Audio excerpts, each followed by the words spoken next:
Mes chers compatriotes, c'est un plaisir pour moi de pouvoir m'adresser à vous. J'entends beaucoup de choses un peu sur la toile et je sais que le débat est là pour les Gabonais et les Gabonais se parlent entre eux. Et donc, je ne veux pas rester silencieux, il faut aussi que je parle. Donc, j'aimerais pouvoir parler de notre pays, le Gabon que nous avons tous comme héritage, le Gabon que nous aimons tous. Il n'y a pas de Gabonais qui aime le Gabon plus qu'un autre. Nous sommes Gabonais, ce pays on l'aime. Non seulement pour nous-mêmes, pour nos familles, mais on l'aime aussi parce qu'on veut léguer un Gabon bon pour nos enfants et pour les enfants de nos enfants et pour des Gabonais même que nous ne connaissons même pas encore parce qu'ils ne sont pas nés. Donc il faut absolument que ce pays on puisse le bâtir et on puisse le fortifier. Et tout ce qui est négatif, tout ce qui n'est pas bon, le mettre de côté. Il y a ce débat-là en ce moment entre les civils et les militaires.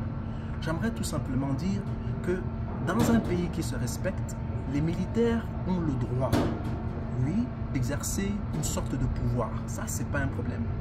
Mais les militaires ne sont pas appelés à gouverner dans les nations. Les militaires sont là pour soutenir les gouvernements, c'est-à-dire ils sont là pour protéger et s'assurer qu'il y a l'ordre dans la nation. Et utiliser quelquefois la force pour que l'ordre soit établi. Mais on ne peut pas confier la destinée d'une nation de manière indéterminée aux militaires. Je prendrai l'exemple de l'Allemagne. Dans les années 1930, on voit très bien que l'Allemagne passait une crise. Économiquement, tout n'allait plus bien. Les Allemands se sentaient mal. Les Allemands avaient la sensation de perdre leur nation. Et c'est comme ça qu'un homme a pu émerger, un militaire, Hitler. Il a émergé et croyez-moi, Hitler a bâti cette nation. L'Allemagne est devenue plus forte. L'Allemagne est devenue plus prospère. L'Allemagne est devenue tellement puissante qu'il s'est arrogé tous les pouvoirs. Tous les pouvoirs ont convergé vers lui. Et donc, cela lui a donné, selon lui, le droit de s'imposer partout.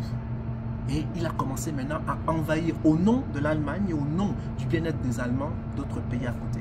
Et nous connaissons toute l'histoire. Aujourd'hui, Hitler est l'un des hommes les plus détestés de la planète. Pourtant, on ne parle pas de l'avancée technologique que Hitler a pu faire en Allemagne.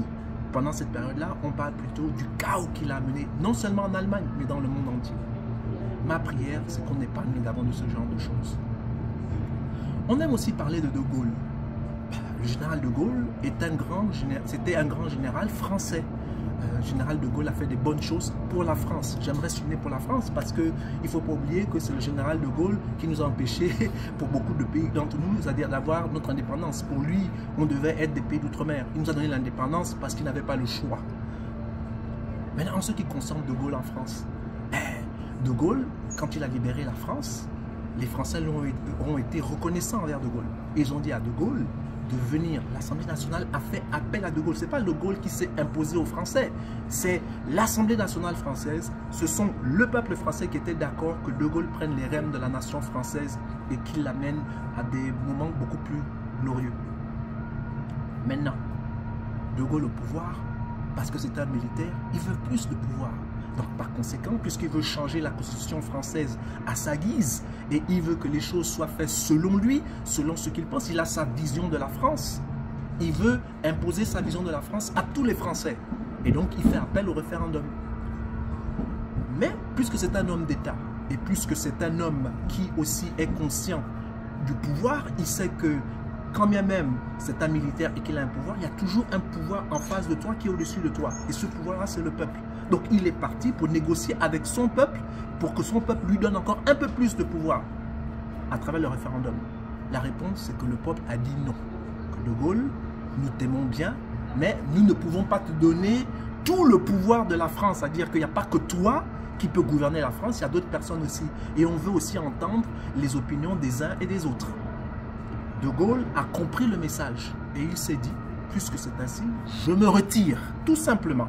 Sans bruit, sans problème, il est parti et De Gaulle a laissé la France à d'autres Français qui l'ont développé. Aujourd'hui, ceux qui ont l'opportunité d'aller en France, ils voient ce qu'ils ont fait de la France.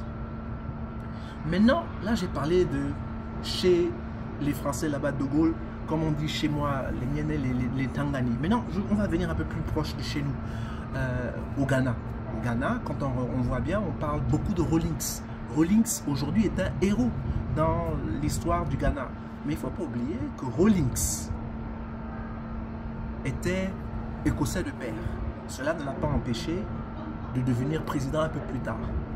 Mais je ne vais pas aller trop en avant, c'est-à-dire il faut que je recule un peu parce que Rawlings a pris le pouvoir aussi au Ghana parce que le Ghana se portait mal.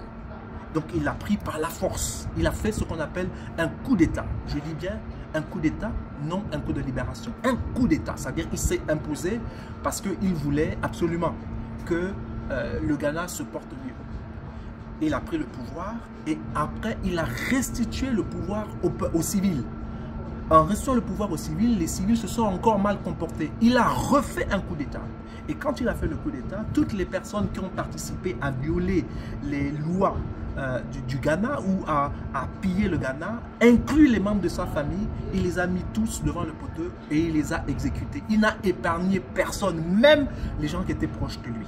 Pourquoi? Parce que pour lui, l'intérêt de la nation était plus important que ses intérêts personnels. Et bien entendu, quand on a le pouvoir, on aime le pouvoir, ça je comprends. Et donc, qu'est-ce qu'il a fait? Il est devenu civil. Et puis, il a publicité le vote de ses compatriotes qui, à travers le vote, le lui ont donné grassement, sans force. Il n'y avait pas de militaires dans la rue, il n'y avait pas la fanfare, il n'y avait pas, on n'a pas forcé les gens à voter Rawlings. Les Ghanéens eux-mêmes ont choisi de voter Rawlings. Et c'est comme ça que Rawlings est devenu président civil du Ghana. Il est devenu président civil du Ghana, pourtant il avait un père écossais. Parce qu'au Ghana, on ne voit pas, au Ghana, une fois tu es Ghanéen, tu es Ghanéen. Peu importe d'où vient ton père, peu importe d'où vient ta mère. Et dans mon pays, le Gabon, il est important que nous puissions comprendre qu'il ne faut absolument pas qu'il y ait des Gabonais de seconde classe. Soit on l'est, soit on ne l'est pas. Mais si on est Gabonais, tout Gabonais a le droit d'aspirer pour quelque chose de bon et de meilleur pour son pays. Donc, je ne veux pas être très long, j'ai déjà beaucoup parlé. J'aimerais tout simplement dire qu'il est important pour chacun de nous de comprendre que le Gabon, c'est notre pays et que nous devons nous battre pour un Gabon meilleur. Non seulement pour nous-mêmes, pour nos enfants et pour les générations futures. Et pour cela, il faut que la voix de tous les Gabonais soit entendue. Il est important, il est crucial qu'on n'écarte aucun Gabonais. Le fait qu'on est Gabonais, qu'on nous a donné un passeport gabonais pour ceux qui l'ont obtenu ou pour ceux qui sont Gabonais de père ou de mère, peu importe. Le fait que vous êtes Gabonais, vous avez le droit de vous exprimer dans cette nation qu'on appelle le Gabon. Si on regarde bien aux États-Unis, par exemple, Barack Obama n'aurait jamais pu être président des États-Unis si on avait appliqué cette loi qu'il faut que son père et sa mère soient des États-Unis. Heureusement qu'aux États-Unis n'avaient pas une loi ainsi, une loi qui est injuste. Barack Obama est devenu président des États-Unis et il fait partie des meilleurs présidents des États-Unis. Le premier président noir, parce que son père était africain. Et il n'était pas de l'Afrique blanche, hein, mais de l'Afrique noire, de l'Afrique de l'Est, du Kenya. Voilà pourquoi il s'appelle plutôt Barack Hussein Obama. Ce n'est pas un nom anglo-saxon. Donc, ne soyons pas dans les émotions. Ce qui est important, c'est que des hommes et des femmes puissent gouverner ce pays qui aiment ce pays. S'ils aiment ce pays-là, donnons-nous l'opportunité de gouverner. Mes chers compatriotes, merci beaucoup de m'avoir écouté. C'était vraiment un délice. Ça faisait longtemps que j'ai pu faire de live, donc j'ai un peu débordé. Mais comprenez un peu mon émotion. Je suis heureux et que Dieu vous bénisse et que Dieu bénisse le Gabon.